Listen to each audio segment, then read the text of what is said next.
Attitude Era Podcast. We are back. We're at a convention in New Jersey. We've got a lot of awesome interviews coming up. And right now, we've got someone who I watched growing up in WWE, legend, Eric Bischoff's nephew, Eugene. Oh, we're on now? Yeah, we're going? Yeah. Oh, okay, yeah, awesome. Eric Bischoff's nephew, Eugene. All right, so let's get right into it. I want to, first question, obviously you're someone who's well known for your character in wrestling. What was the origins of it and your initial thoughts going into like what essentially is like a mentally challenged adult? So we go back, I start wrestling in 1996. I got hired by WWE in 1999 and developed in OVW for those years. And it got to a point where Nick Dinsmore was one of the top OVW guys. And WWE, I'd heard Finlay say, we've got to find a spot for him. We've got to find something for him. And Nick Dinsmore, the wrestler, wasn't going to be on WWE. There wasn't the character that fit that, in my perception. So I just decided to come up with something completely opposite, but it was Rip Rogers that gave me the little idea. Rip Rogers' son has autism, might not be able to communicate with the other kids in class, but he could like count in Korean, and he could whiz on a computer, and all these specialized things that he does extremely well. Rip said, what about a wrestler that can do all the moves that he's ever seen on TV, and he knows all the history that has ever been, he's read all the books, you know, but maybe he's not too social, you know, maybe he can't tie his boots or put on his knee pads. Because one other thing, I never had the very deep bass voice. Mm-hmm. So my promos would come off a little softer and it doesn't sound as good, but Eugene wouldn't have to be like, you know, gosh dang it, I'm gonna get him. You know, he didn't have to be loud. It can be meek and slow. And I kind of let that idea brew in my head because Rip would tell us guys' ideas all the time. He was always trying to get guys' ideas, boom. So a couple months go by, and then the agents came down. I don't remember which one it was, but it was like Fit or Dean or Arn Anderson. And I said, well, what about the character? And I spit out the same thing, you know. And they go, no, wrestling's gone beyond that. We are more reality-based now. Okay, whatever. And I'm still, you know, but you also got to think, I'm in OVW, but that's where I'm from. I'm from Louisville, Kentucky. We had 4, maybe 5, a couple hour training sessions in the afternoon and a couple shows on the weekend. I'm living in my own bed, doing what I love. You know what I mean? The longest trips were like 2 hours away, you know, and it was just, I was in a great position. But I saw how other guys would complain and they would get called up. But the writers came, let me back up. I didn't tell you, the writers came first. Give the idea to the writers. Vince would never do that. He would not do a character. Okay, you know. So that's when I started to remember, you know, all my friends have been called up. The guys that complained got called up. So maybe if I should, the squeaky wheel gets the oil, right? I tell my students that. You can't squeak too much, but the squeaky wheel gets the oil. I told Doug Basham, I said, I think I'm going to quit and try to go to Japan. But I didn't know anybody in Japan.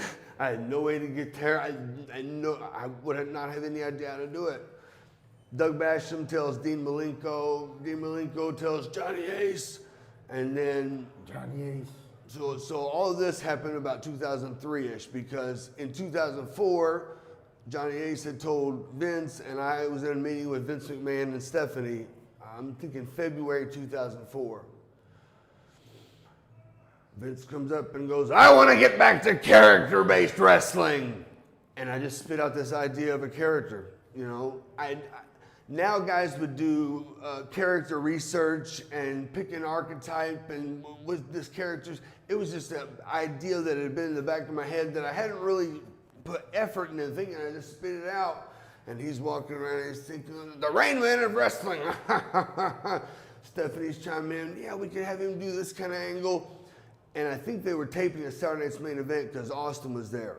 And Austin walks into Vince's office. Vince goes, Steve, have you ever seen this kid wrestle?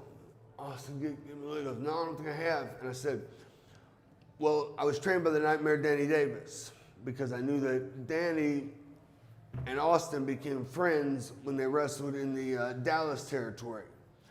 Austin came to OVW to do one of our first big shows.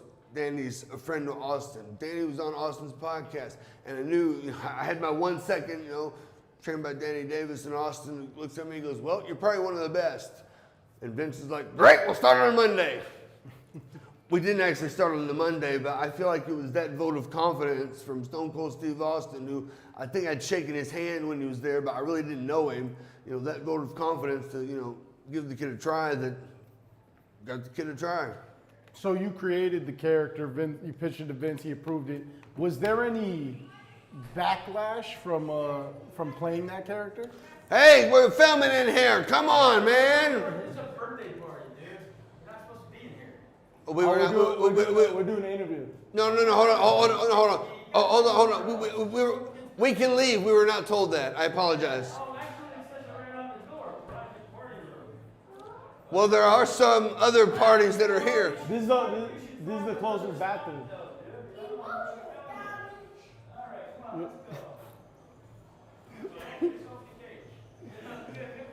This is what I get. These motherfuckers lead this kind of shit. We end up in some kid's goddamn birthday party. You know how much shit we're gonna get if this gets out? Wrestlers invading a damn kid's birthday party. We're gonna be all over the nightly news. Everybody's gonna be coming after us from left and top and everywhere. We need to move locations where we can be safe. He gonna call the police. That guy's pissed and he'll come back. So we were in there. Eugene almost kicked my ass, so I thought we'd come outside where there's witnesses and stuff. So no, wait a minute. Here's what happened. He said, come in here and do an interview in this room. So I did, being Eugene that I am. This was a room that was scheduled as a private party for a young girl's birthday party, presents and cake everywhere. And he brings me in that room. The dad comes in and he gets mad at me. He thinks I'm the one in there trying to eat the cake and open the presents, but it wasn't. It was you. it was my fault. I'll tell you that.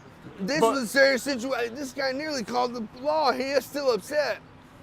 Well, while we were talking about that when we came in, was there ever, we were talking about your character. Did you ever get any backlash from your character? The backlash, right? When Eugene first appeared on TV, I think there was some media outlets or maybe disc jockeys that said, what is WWE doing now? Mm-hmm. What are they doing now? But then the minute that they saw Eugene win his first match, after that, I've got nothing but positive affirmation because Eugene was a success story. Eugene was the underdog story of the boyhood dream that gets his opportunity and wins. I was in the ring with The Rock. I was in the ring with Hulk Hogan at Mania. I got the action figure. I got the teddy bear. I even pinned Vince McMahon. You know what I mean? As a boy, the dream of being a WWE superstar, that's what you want. Right. You want all that. I was at an autograph signing in Pigeon Forge recently. Young man came up to me. He wanted a picture with Eugene and together an autograph, all right. Then he handed me his phone. Right. It was a text from his mother to me telling me this guy was 21, had a good-looking girl with him, This guy was high-functioning autism, and when Eugene was on TV, his dad wasn't around. He had 2 younger siblings. The mom had to work 2 jobs, so, and he got inspiration because if Eugene can, fight these guys and Eugene can overcome these odds, then he knew he could do it as well. And it was the most touching text. I started crying in the middle of the autograph signing, and I had him send it to me. And then I tried to read it later. Still started crying. I still can't finish it, but it was a very emotional. But my point is, Eugene did a lot of good for a lot of people that are in that cross-section of America, that target audience that's being generally unrepresented. Right. Do you feel as though do you feel like you understood that impact going into the idea when? Where's my water? All right. Yeah, do you feel like when you thought of the character presented to Vince, do you think it would have this kind of impact at first, or was it just something for shock value to bring more attention to your in-ring skills? Like, I really don't know what I was thinking because, like I said, it was getting to the point where I either needed to come up with something or I'd probably end up getting released. Right. And I had something that I felt like I had a little bit of teeth in, so I was going to go into it wholeheartedly. WWE, I think, I'll get with you. WWE, I think, didn't think the character would succeed.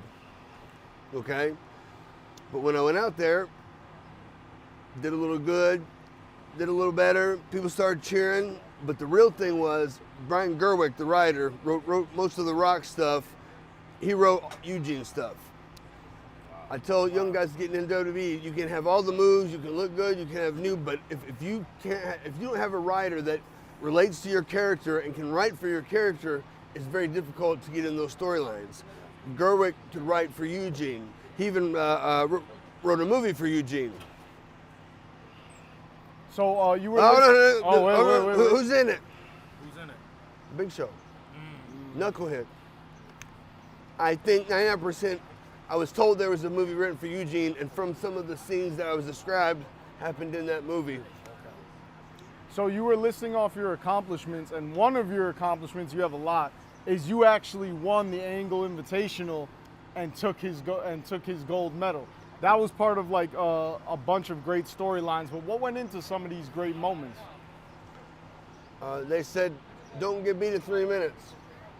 Oh, okay. At the time, Cena was the champ. Kurt was the heel getting heat, working to eventually work with Cena.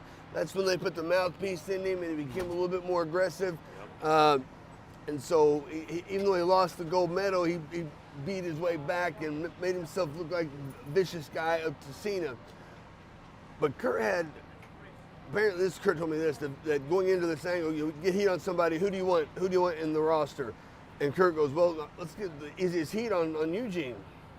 And Kurt had a lot of these comical episodes or segments thought up. He wanted to do one where the mouthpiece, he busts his mouth one week, and the next week he's got his mouth wired shut, and they're at the airport, and there's the two limo drivers, one's short bus driver and one's limo driver with the things, and Angle comes out, not being able to speak, yelling and screaming, maybe he's dropping his bag, looking a little disheveled. You must be Eugene, come with us. Eugene walks out with the gold medal that he won. You must be the gold medalist, get in this car. And Kurt had so many funny, just little skits that he wanted to do. Unfortunately, they didn't pan out. It was get some heat. So that entailed of him punching me in the eye and pulling my hair and dropping me on my head. Do you have a highlight moment from all of these? Like say taking your WWE career, like a highlight moment, one that you look back on the most. How can I really have a highlight? I was one of the main events in 2 SummerSlams. Like I said, I was in the ring with The Rock. I was in the ring with Hulk Hogan. I pinned Vince McMahon, won the tag team title, got the teddy bear, got the action figure, got the T-shirt. Right. I even met Donald Trump. Oh. When Trump was there for the building up to the hair versus hair match, Yes. he had all the security guards with him, and he was standing in one corner just waiting for his segment. But the camera crew had been practicing a scene there that was going to go live. And Trump and his guys are standing there, and the interns are like, "Oh my God, what are we going to do?" And they're all whispering amongst them. We got just time like that. Eugene simply walks over and goes, "Pardon me, Mr. Trump. They need to film something right here. Would you mind standing over here with us?" And he came over. That's back when you had the Kodak disposable twisty, and I didn't have it on me. I didn't have a phone. I didn't get the picture, but it was just nice. It was just cordial. Like, yeah, come on, stand over here. Bob, just, how you doing? What's going on? Because at that time, I don't think he had no political aspirations that we knew. Right. So you brought up a hair versus hair match. I believe you were part of a hair versus hair match, and something I think a lot of fans are curious about. You were part of a lot of matches that is kind of like a fan vote. Are the fans actually voting, or is that pre? No. From everything we've been told, it was true. Because I remember when it was the match where Snuka, Right. Kamala, and was it Hacksaw Hillbilly? It was Hacksaw Jim Duggan. It was going to be one of those three, and we had to figure out what the percentages. And there was one that was like 1% over, and everybody's all nervous, and they're like, "That's like 70,000 votes." Because you're probably not going to get that, because it was just about time to end the voting. We see the percentages, but we didn't realize how many people voted and how many votes it was going to take to cover that 1%. I see. So also with your career, I want to talk a little bit about the ending. We saw you return. You've kind of returned twice, but your initial run, how did that? Is it over? How did that? Was that a shot? No. Your ending is kind of final. I meant with WWE. How did you end up leaving WWE to pursue the independence? Because you went to the Juggalo Championship Wrestling. How did that end up happening?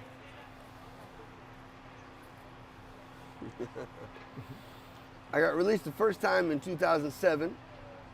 I got rehired in 2009. I wrestled The Miz on Monday night Right. and got released again 2009.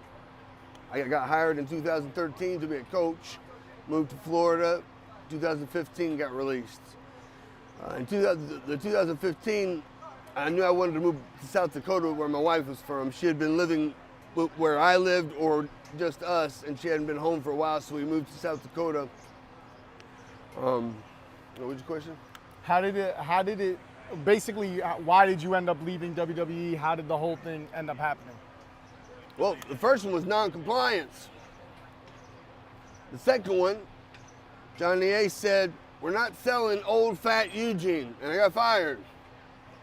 And the third one, I was a coach, and I was told I was not up to company standards. Not up to companies. So what was it like going into, because I know you kept the name Eugene after. What was it like going into the independent circuit? Because you went to Juggalo Championship Wrestling, I believe, right? That was the very first show. My wife was scared to death. She didn't know, what are you gonna do? Oh my God. She'd never heard of independent wrestling. In Sioux Falls, there was none. And within the first week, I mean, I had so many phone calls. My phone was blowing up. And I started getting as many matches and at least the same or more money per trip, but it wasn't stress, and I got to see a lot more of the the world. So do you feel as though experiencing both lives, whether major and independent wrestling, which do you prefer in that? You know what I mean? Obviously, there's mainstream exposure with major. Yeah, the exposure with WWE trumps all, because if you go one show, if you go 6 months, if you go a year, you can stay on the independents for at least that amount of time plus a little bit. And if you can get the action figure to go along, that was one thing I found out too late. Eugene only had 2 costumes. And the Superman one, I don't even remember why I got that one, but I only had one action figure, one body. Jeff Hardy will change his gear every 2 months, so then they got to make a new action figure. All the kids got to have a new action figure. So something I wanted to say, because of your character, we talked about the backlash. Do you think WWE would ever do that character today? Do you think it would ever happen in today's climate? Never say never, brother. The thing is, if WWE wanted to do it, they would do it right, and it would make sense. You know, whatever it is, they've got the best creative team in the world. They took the mask off Kane and made it mean something. Yeah. Made us believe it. You know, they could if they wanted to. Because realistically, there's a lot of different cross sections of the world of the United States that aren't represented on most TV and WWE.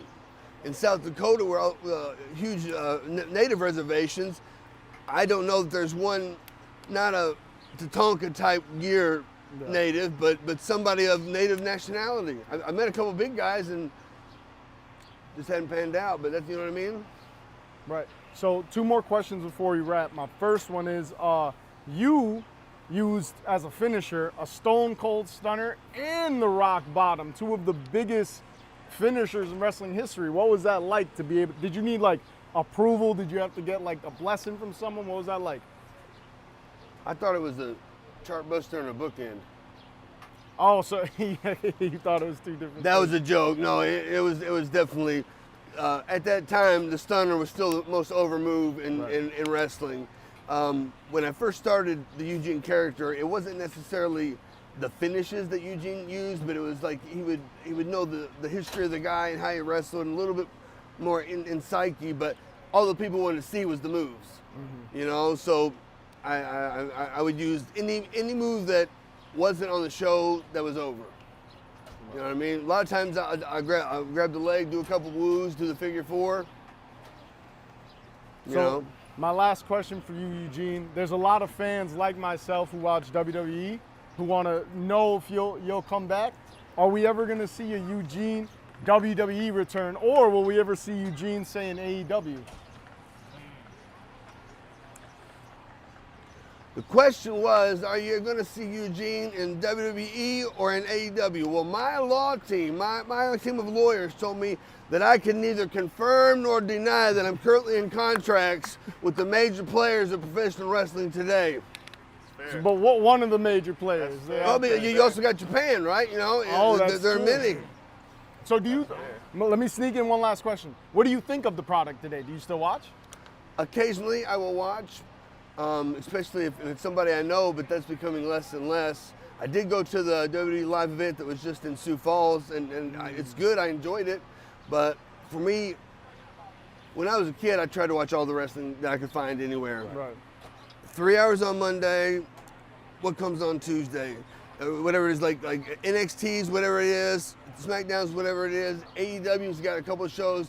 That's like 9 hours of fucking watching TV. Right. Yeah. Man, I don't know if I can do it, you know?